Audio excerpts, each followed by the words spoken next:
Baik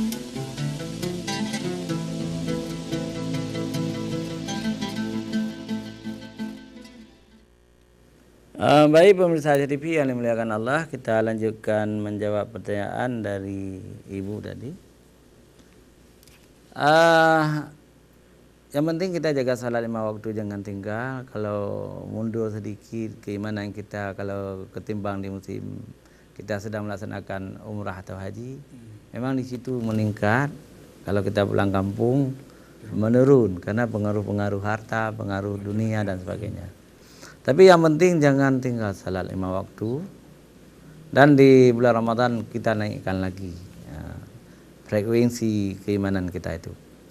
Dan jangan kita menjadi perempuan-perempuan yang dayus, tasyabuh, perempuan maratul ariyat. Itu yang jangan. Perempuan dayus ini tidak cemburu sedikit pun.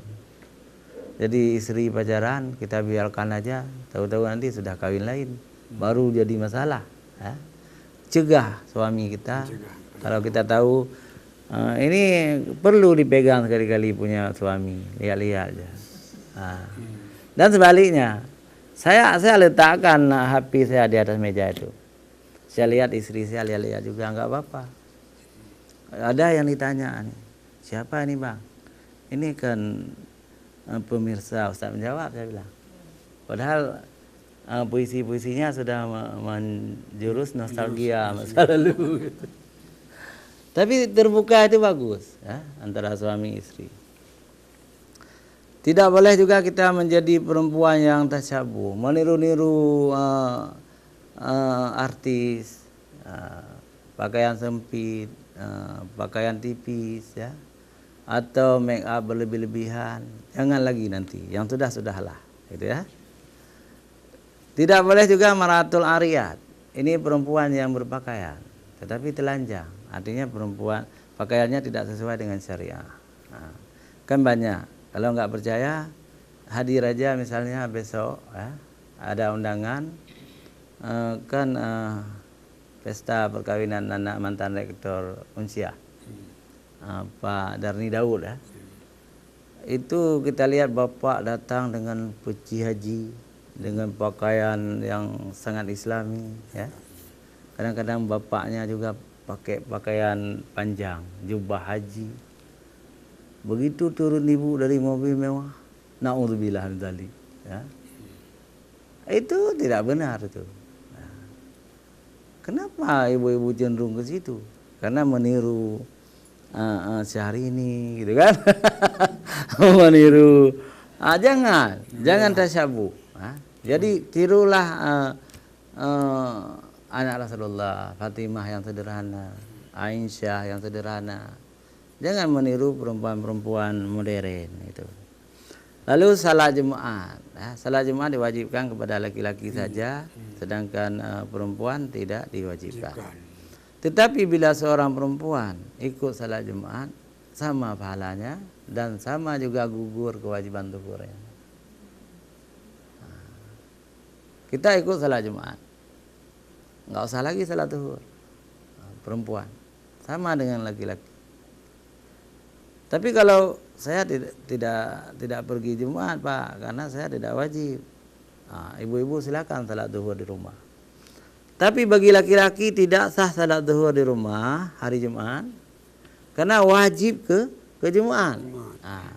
Ada pengecualian, misalnya sakit, hujan.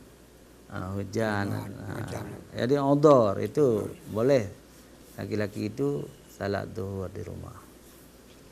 Dan kalau seorang laki-laki itu 3 kali berturut-turut tidak mau salat Jumat, Allah akan mencap sifat munafik di dalam hatinya. Na'udzubillah min dzalik. Jadi apa itu sifat munafik? Akhirnya enggan terus, tidak mau lagi salat Jumat, bersembunyi. Kalau sudah Jumat sudah pulang ke rumah bersembunyi.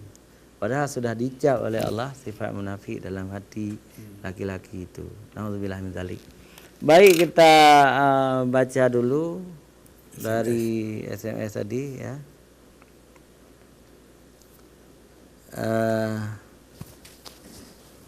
Tadi bukan di WA, di apa? Di SMS ya. Ini dia. Assalamualaikum. Oh sudah dua masuk. Assalamualaikum Ustadz, bagaimana hukumnya meninggalkan salat dan menunda-nunda salat dari apa kampung di kampung Keramat? Gak salah. Jadi apa kampung di kampung Keramat? Ini pertanyaannya sering sekali ditanya orang ya. Tentu kita akan berdosa ya.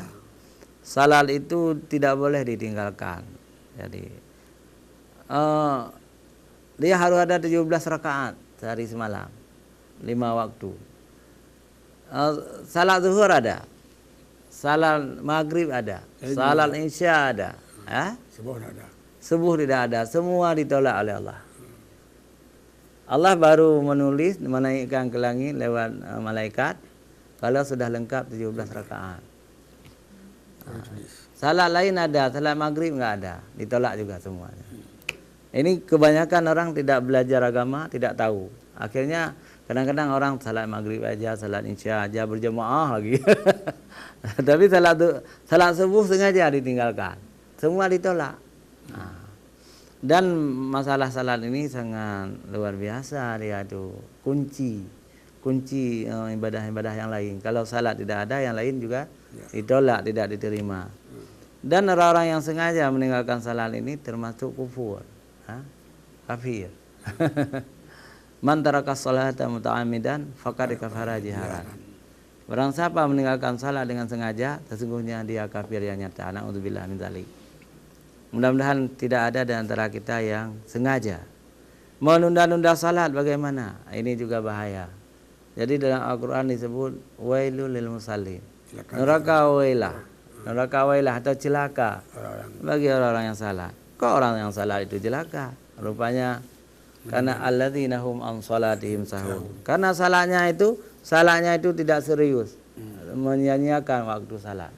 Jadi tidak boleh juga. Dan kebanyakan yang menyanyiakan waktu salat adalah perempuan ini, mohon maaf Bu, ya. Kenapa?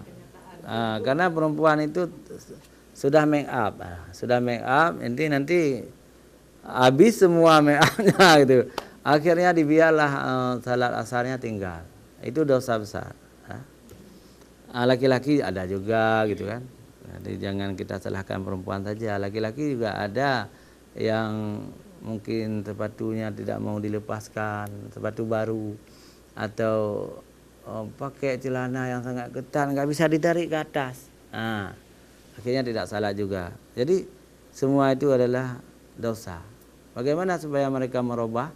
Mereka itu harus punya ilmu yang kuat, ilmu tauhid dan ilmu fikih. Baik, masih ada satu lagi ini. Masalah salat juga. Satu lagi. Assalamualaikum Ustaz, saya minta penjelasan. Apakah salat bermakna tunduk kepada Sang Pencipta? Maliki yaumiddin. Terima kasih. Singkat kali pertanyaannya. Jadi di satu sisi betul, salat itu adalah tunduk dan patuh kepada perintah Allah. Tetapi salat hanya satu bagian dari perintah-perintah Allah itu. Perintah Allah itu sangat banyak ya. Sangat banyak, semua kita harus tunduk dan patuh. Sebenarnya Islam itu yang arti tunduk dan patuh. Jadi Islam itu penyerahan diri kepada Allah, tunduk dan patuh kepada Allah SWT. Sedangkan salat itu bermakna doa. Bahasa Inggrisnya pray. Jadi doa, pray kan. Doa. Jadi salat itu doa. Doa kepada Allah SWT. Jadi kita wajib berdoa kepada Allah SWT. Jadi demikian jawaban singkat saya. Mungkin ibu-ibu ada lagi? Ya, silakan.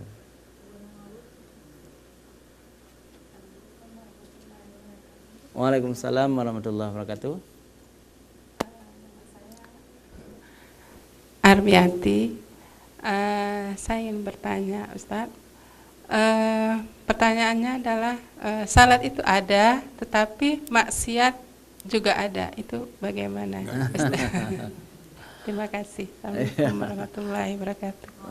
Baik sekali pertanyaannya. Itulah tarik menarik antara nafsu dengan iman. Ya. Jadi belum lama ini Ustadz Abdul Somad jadi pergi ke rumah Syahrini. Syahrini memberi tausiah supaya Syahrini berjilbab. Nah, jawaban Syahrini, insya Allah saya akan berjilbab, kan begitu. Tetapi sampai sekarang Syahrini tidak berjilbab, ya. Kenapa tidak berjilbab? Walaupun dia tidak bilang sama kita, tapi kita tahu secara sosiologi, secara psikologi, dan secara ekonomi. Jadi kalau Syahrini berjilbab, itu tidak disukai lagi oleh konglomerat. Jadi bagi konglomerat itu bukan untuk berzina dengan Syahrini, bukan. Tetapi melihat Syahrini bergoyang-goyang dengan pakaian yang erotis saja sudah senang mereka itu. Lalu dikasih uang berpuluh-puluh juta. Tapi kalau Syahrini sudah lengkap pakaiannya, konglomerat itu tidak lagi mengundangnya. Jadi antara iman dan nafsu, Syahrini berpikir, kalau saya berjilbab, rezeki saya akan menurun. Kalau saya tidak berjilbab, rezeki saya akan banyak. Misalnya Pangeran Brunei itu, ya. Pangeran Brunei itu Adi Hasanul Bolkiah. Itu hobinya itu. Ada penyanyi-penyanyi dangdut Indonesia diundang terus ke Brunei. Nonton aja dia, tidak berzina, tidak. Senang dinonton tuh. Karena orang yang sudah tidak ada hidayah Allah, nonton-nonton aja sudah senang. Jadi ada juga penyanyi Indonesia yang dulu berjilbab sekarang sudah membuka jilbabnya akibat itu. Ada juga. Selama berjilbab nggak ada yang undang. Kalau tidak berjilbab diundang ke Singapura. Orang-orang kaya di Singapura diundang ke Brunei, diundang ke Amerika, ke Inggris, Perancis. Tapi sesungguhnya yang benar itu siapa? Yang benar itu adalah yang dapat mengalahkan hawa nafsu dan orang-orang yang memilih Allah. Ini jilbab ini perintah Allah, bukan perintah manusia. Tapi ada juga orang miskin bangkrut lagi tidak mau berjilbab, seperti anak-anak Soekarno, ya. Sukmawati, Rahmawati. Saya pikir orang-orang bangkrut itu dulu senang dia, mereka sekarang ini kan menderita, ya. Suaminya pun nggak ada, janda. Ini maaf semua kadang-kadang masalah janda, siapa saja bisa jadi janda. Tapi kita katakan menderita anak Soekarno itu, karena menderita dia membuat ulah macam-macam. Dikasih uang oleh orang-orang Kristen, disuruh baca puisi yang menghina Islam. Dia mau saja karena dikasih uang. Jadi kembali kepada hidayah tadi. Rupanya mereka itu tidak mendapat hidayah dari Allah SWT.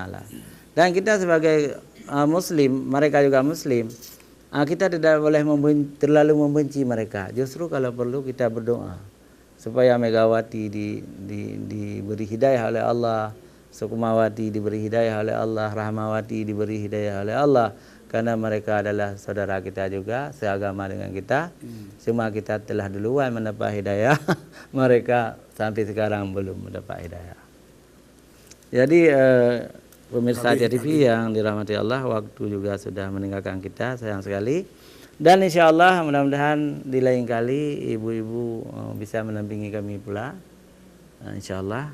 Pemirsa TV, hanya sampai di sini pertemuan kita. Subhanakallahumma wa bihamdika asyhadu an la ilaha illa anta astaghfiruka wa atubu ilaik. Wassalamualaikum warahmatullahi wabarakatuh.